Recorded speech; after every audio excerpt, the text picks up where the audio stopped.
दोस्तों नमस्कार। दोस्तों ये दुनिया सभी के लिए एक समान बिल्कुल नहीं है।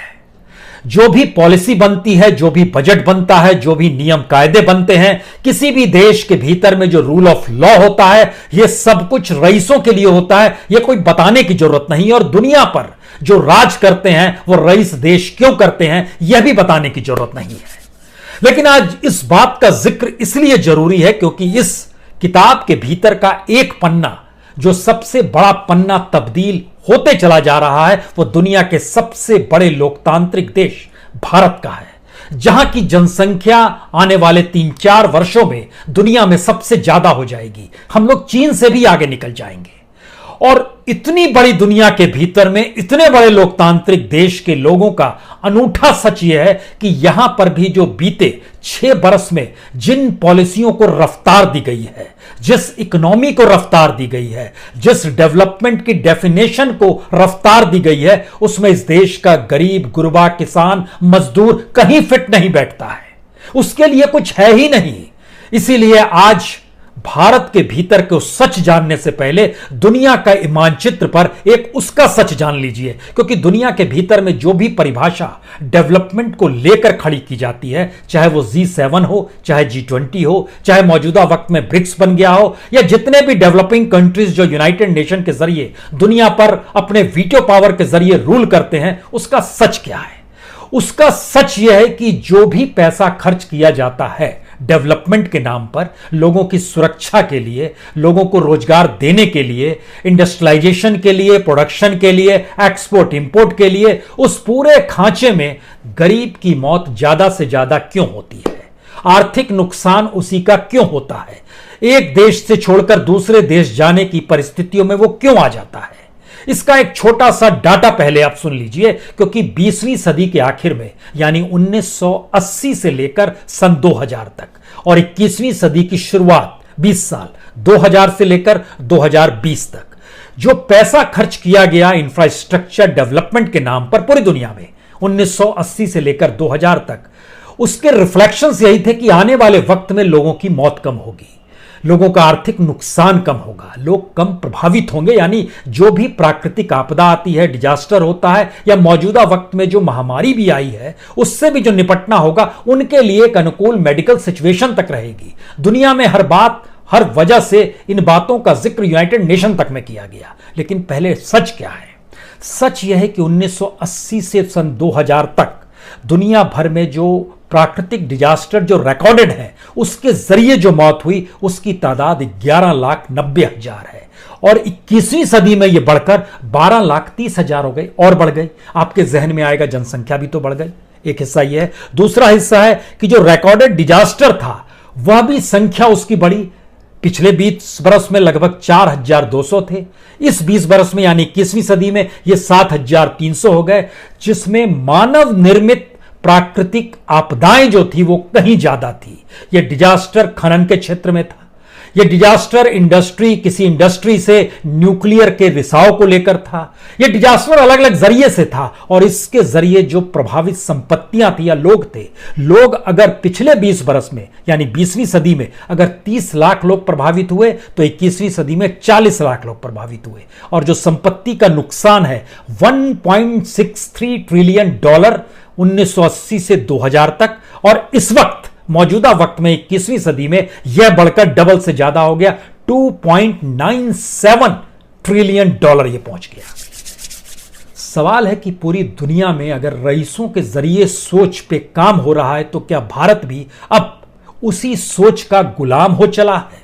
यकीन जानिए, जिस जिक्र हमने दुनिया का किया, भारत की पूरी इकोनॉमी और पूरी की पूरी पॉलिसी डिसीजंस मौजूदा वक्त में जो मोदी सरकार ले रही है, वो ना तो इस देश के किसानों के हित में है, ना मजदूरों के हित में है, ना इंडस्ट्रीज के हित में है, ना कॉरपोरेट के हित में है, ना इस देश के खनिज संसाधनों को सुरक्षित रखने के हित में है, ना PSUs यानी पब्लिक सेक्टर जो गवर्नमेंट के हिस्सेदारी में आता है कि उसको चलाना है, उसके हित में है।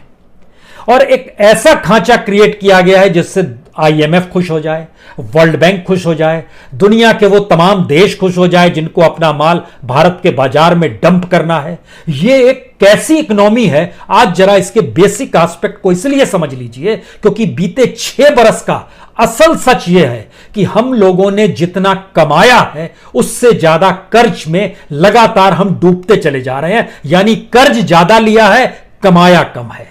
इस देश के भीतर में भूख ज्यादा तेजी से बढ़ी है, बेरोजगारी ज्यादा तेजी से बढ़ी है। दुनिया में एक लिहाज से अव्वल नंबर 1 की दिशा में हम भूख के क्षेत्र में हैं, बेरोजगारी के क्षेत्र में हैं, और कर्ज भी लगातार हम पर बढ़ते जा रहा है। कमाई हमारी कम होते जा रही है, इसीलिए बांग्लादेश सरीखा देश भी हमें पछाड़ देता है। इन्हीं 6 बरस में क्यों, आपके जहन में होगा पहले क्या ऐसे नहीं हो रहा था? यह सवाल जायज है, होना चाहिए, लेकिन जब आप तुलना करना शुरू करेंगे दुनिया के इंडेक्स में तब आपको जानकारी मिलेगी हम लगातार भूख के क्षेत्र में, बेरोजगारी के क्षेत्र में, कर्ज को लेकर, कमाई को लेकर इसी दौर में नीचे आ गए हैं। तो बात आज शुरू हमको लगता है इसी बात से करनी चाहिए कि हम लोगों को ऊपर जो कर्ज था, हमको लगता है एक इंडेक्स ले 2014 में जब मोदी सरकार आई थी, मनमोहन सरकार जा रही थी, 2014 में भारत के ऊपर जो कर्ज था वह 53.11 लाख करोड़, यानी राउंड फिगर में लाइएगा तो 53 लाख करोड़ का कर्ज था। 2019 में यह बढ़कर 91 लाख करोड़ हो गया। राउंड फिगर में थोड़ा ज्यादा है, 91 लाख करोड़ हो गया, यानी 37.9 लाख करोड़ रुपया बढ़ गया, यानी 71% हमारे ऊपर कर्ज बढ़ गया। दूसरा हिस्सा आता है कि जो नेशनल डेब्ट पर कैपिटा है, यानी हमारे ऊपर कर्ज कितना है प्रति व्यक्ति। इसको समझने से पहले कमाई पर आ जाते हैं। 2014 में भारत की जो कमाई थी वह $1,574 थी। रुपए में कन्वर्ट कीजिएगा अगर आज की तारीख में तो यह लगभग 1,15,462 रुपए हो कहता है।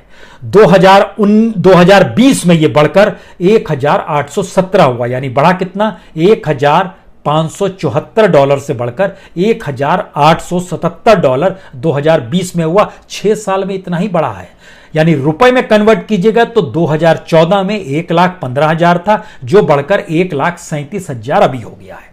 कोई दिक्कत नहीं है।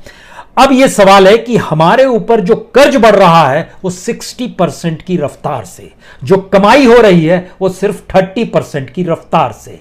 तो जो हमारे ऊपर कर्ज है वह 41,200 रुपए 2014 में था, 2019 में बढ़कर यह 68,400 हो गया और 2020 में बढ़कर यह लगभग 70,000 हो गया है प्रति व्यक्ति। हम बता रहे हैं जीडीपी के लिहाज से जो कर्ज होता है।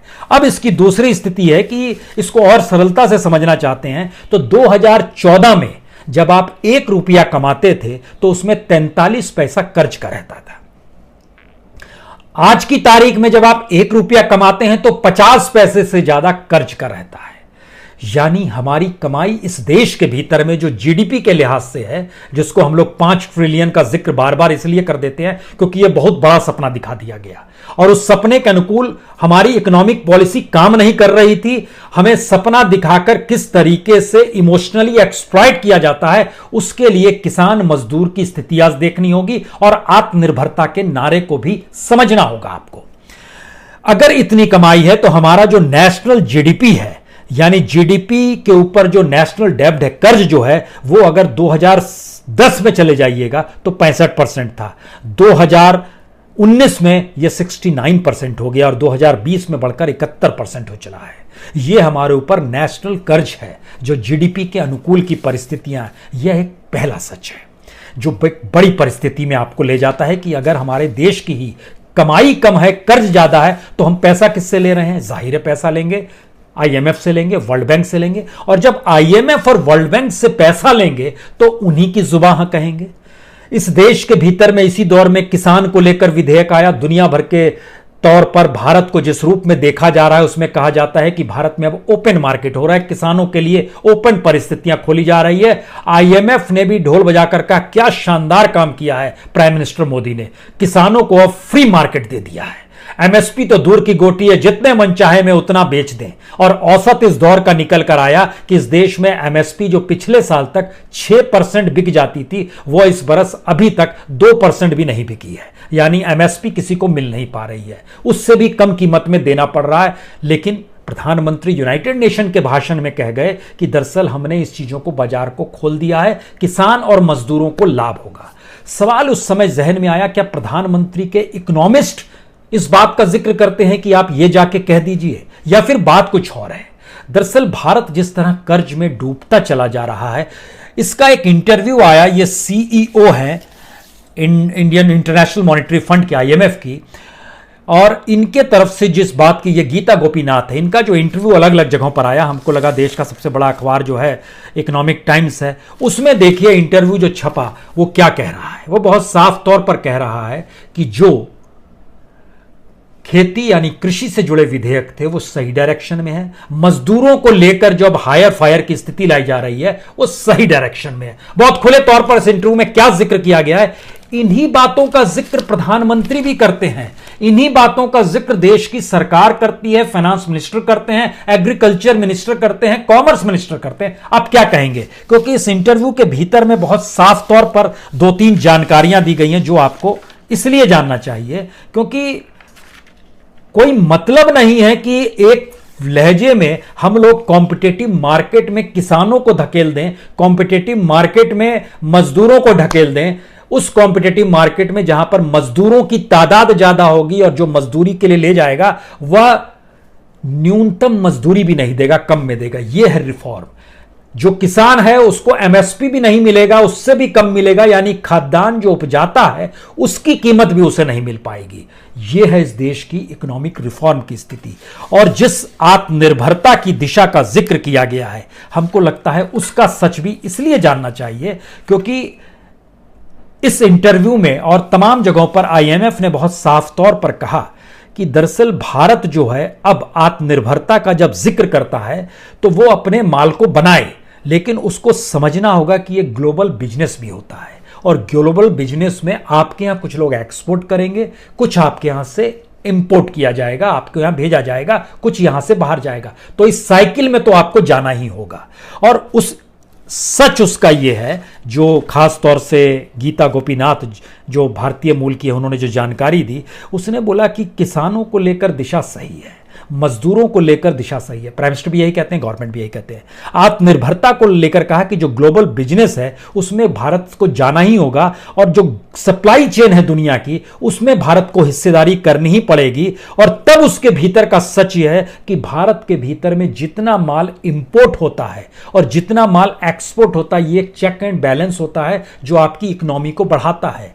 मौजूदा वक्त में अगर भारत की इस महामारी के दौर को भी छोड़ दीजिए और हम आपको अगर 1 साल पहले ले जाएं, 2019 की परिस्थिति से ले जाएं, तो आपको जानकर हैरत होगी कि भारत ने अपने तौर पर जितना माल बाहर भेजा और बाहर से जितना माल आ रहा था, ये जो इकोनॉमी थी ये डिरेल्ड 2018 से ही हो गई थी और स्थिति नाजुक होती चली जा रही थी। और महामारी के दौर में, यानी इस दौर में जो अप्रैल से शुरू हुआ है जिसमें सारी चीज लॉकडाउन रही, एक्सपोर्ट इंपोर्ट रुक गया, उस दौर में कॉम्पिटिटिवली भारत की स्थिति अच्छी इसलिए हो गई क्योंकि दुनिया का माल जो भारत में आ रहा था वो रुक गया और भारत का जो माल बाहर जा रहा था वह भी कम हुआ, लेकिन कुछ कुछ जा रहा है, इंजीनियरिंग का सामान खास तौर से जा रहा है। तो इसका असर क्या है जरा ये समझ लीजिए, तो अब आपके सामने क्लियर हो जाएगा कि ये देश में सरकार जिसे आप चुनते हैं वो चला रही है या इंटरनेशनल फर्म्स चला रही है जिसमें आईएमएफ और वर्ल्ड बैंक की पॉलिसी है, क्योंकि पैसा कर्ज तो हमको वहीं से लेना है। और इस देश के भीतर में जो सरकारी खजाने में जो विदेशी करेंसी जमा है ना, जिसका जिक्र सरकार बार बार करती है, उससे ज्यादा कर्ज हम लोगों के ऊपर हो चला है।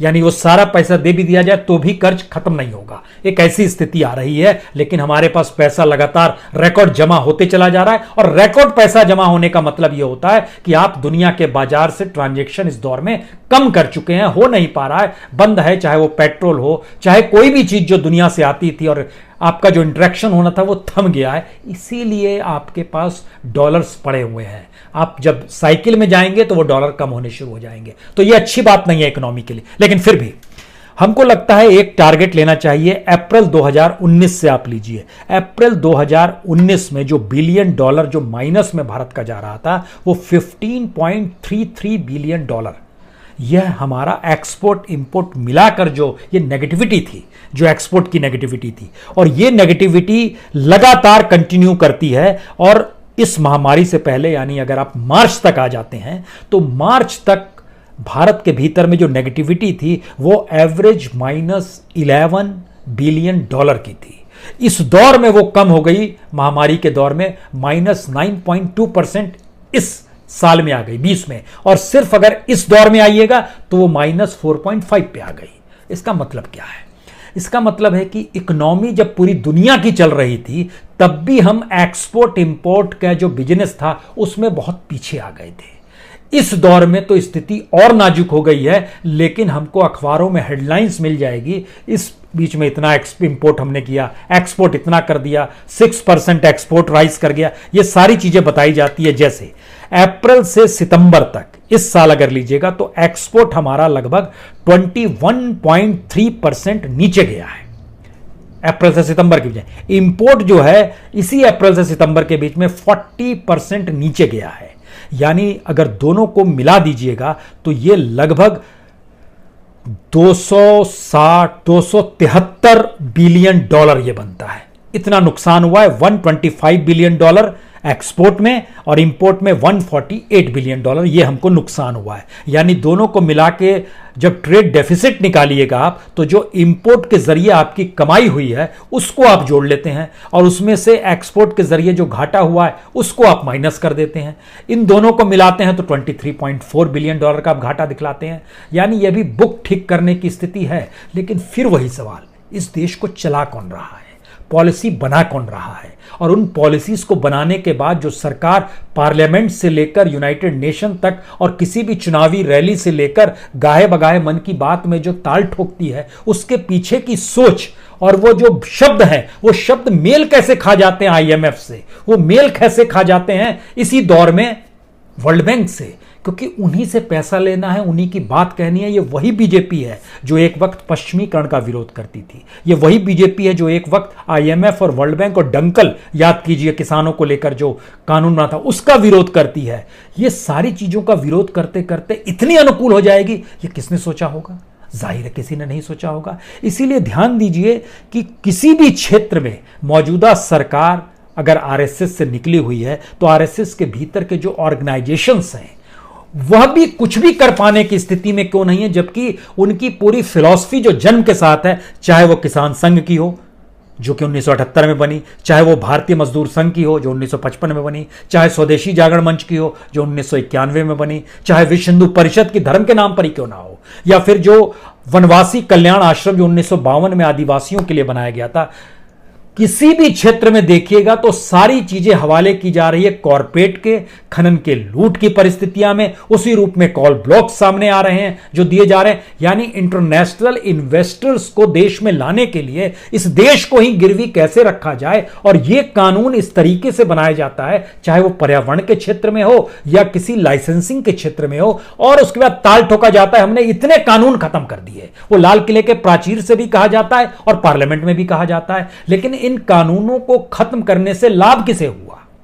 आईएमएफ की नीतियों का हुआ, वर्ल्ड बैंक की नीतियों का हुआ, इंटरनेशनल कंट्रीज जो कि विकसित देश है उनको हुआ। भारत जैसे देश के भीतर में ना तो यहां कोई फल फूल पाएगा, उसको फलने फूलने के लिए किसी इंटरनेशनल कंपनी के साथ जुड़ना होगा, उसके जरिए इन्वेस्टमेंट का रूट तय करना होगा, उसके लिए रेड कारपेट यहां पर बिछी हुई है, उसके जरिए अंतर्राष्ट्रीय बाजार में माल बेचा जाएगा और वह कुछ चीजों के लाइसेंसिंग भारत की कंपनी को दे देगा, वो यहां पर उपजाएंगे और हम लोग कहेंगे हम आत्मनिर्भर हो गए। ये गजब की सोच है। यह इतनी खतरनाक सोच की दिशा में बढ़ चुके हैं जिसमें यह एक नए तरीके की गुलामी है। और इस गुलाम परिस्थितियों का आखिरी सच यह है कि दुनिया के 107 देशों में भारत का नंबर भूख के क्षेत्र में 94th पर आ गया है। यानी ऐसे देशों की तुलना में हम आकर खड़े हो गए हैं जहां की इकोनॉमी काम ही नहीं करती है, चंद हथेलियों में जहां की पूंजी रोकती है। डेमोक्रेसी तो दूर की बात है, भूखमरी और मुफलिसी में वो देश जीते हैं। भारत उन देशों की कतार में आ गया है। बेरोजगारी के क्षेत्र में दुनिया में भारत अव्वल नंबर पर आ चुका है। तो यह स्थिति पूरी दुनिया के सामने भारत की बन रही है, लेकिन हम यहां पर खुश हैं क्या? और खुश इस हद तक हैं कि इस डेमोक्रेसी को हम ही ने तो खड़ा किया है, हमने ही तो चुना है। यह कोई नहीं जान पा रहा है कि जिसे हमने चुना है वो दरअसल किसी और की उंगलियों के सहारे नाच रहा है, क्योंकि उसके जहन में वो पॉलिसीज ही नहीं है, इस देश की धारणा ही नहीं है कि वाकई स्वावलंबन कोई चीज होती है। कुछ नहीं, सारी चीजें खत्म कर दीजिए और उसके बाद उसकी गुलामी कीजिए जो आपको पूंजी दे दे। यह स्थिति देश के भीतर सत्ता को लेकर है और सत्ता इंटरनेशनल मार्केट और इंटरनेशनल ऑर्गेनाइजेशंस के मातहत काम करते हुए नजर आ रही है। ये सोचिए जरूर। बहुत बहुत शुक्रिया, बहुत बहुत शुक्रिया।